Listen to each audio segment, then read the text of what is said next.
বিসমিল্লাহির রহমানির রহিম। 44তম বিসিএস এর 165 নম্বর প্রশ্নটা আজকে আমরা সলভ করব। প্রশ্নটা একটি ধারা থেকে হয়েছে। এই প্রশ্নটা যদি আপনি বোঝেন তাহলে এই প্রশ্নটা সলভ করতে আপনার খুব কম সময় লাগবে। তো দেখেন কেমন হয়।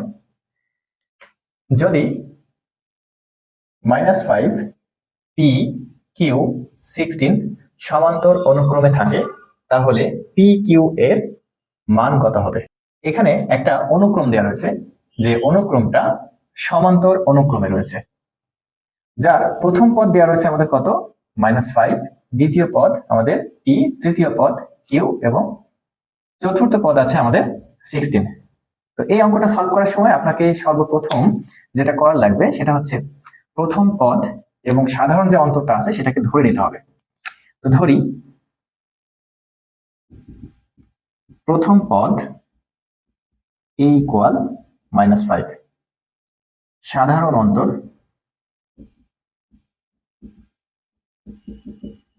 ডি।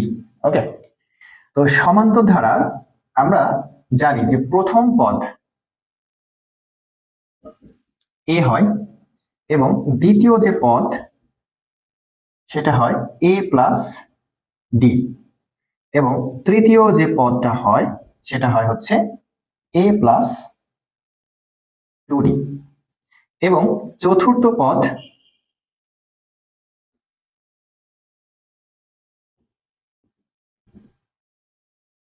এ প্লাস 3d। ওকে, তার মানে সমান্তর অনুক্রমের ক্ষেত্রে যে তম পদ হবে ডি তার থেকে একটা কম হবে। তার মানে এখানে প্রথম পদে তাহলে ডি এর সংখ্যা একটা কম হলে কত হবে?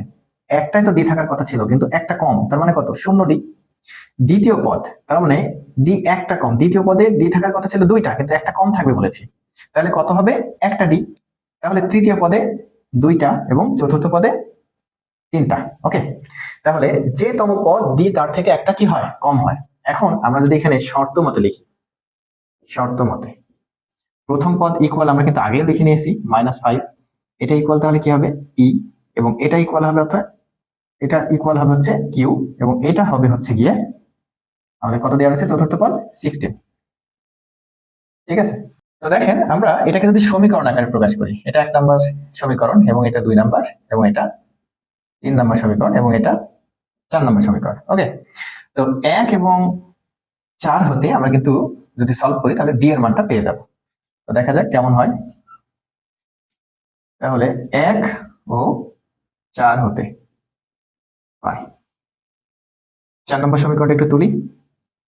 এ এর পরিবর্তে আমরা -5 বসাবো, কারণ 1 নম্বর সমীকরণে a ইকুয়াল -5 আছে, তাই a এর পরিবর্তে আমরা -5 লিখছি।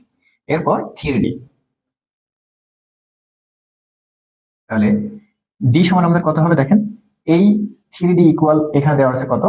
16। তাহলে d ইকুয়াল কত হবে? 3d ইকুয়াল 16 প্লাস 5, অর্থাৎ -5 ও পাশে যে প্লাস হবে। তাহলে d সমান হবে 5 আর 6 যোগ করলে হয় হচ্ছে আমাদের 1 এবং হাতে থাকে 1, 1 আর 1 2, তার মানে 21। এবং এই 3 d এর সাথে গুণ আকার ছিল, এখানে যে হবে কত? ভাগ হবে। এখানে কি হবে? ভাগ হবে। তাহলে 3 7 কে 21। ওকে, তাহলে d এর মান কত হবে আমাদের? 7। তাহলে দেখেন এখানে রয়েছে কত? a plus d। তাহলে এই অনুসারে আমরা একটু এই দিকে নিয়ে আসি। a এর মান হচ্ছে 5 এবং d এর মান হচ্ছে আমাদের বের হচ্ছে কত? 7। তাহলে আমরা এখানে নেব 7। সেই অনুসারে আমরা ফলাফল কত পাবো? এখান থেকে ফলাফল পাবো হচ্ছে আমাদের +2।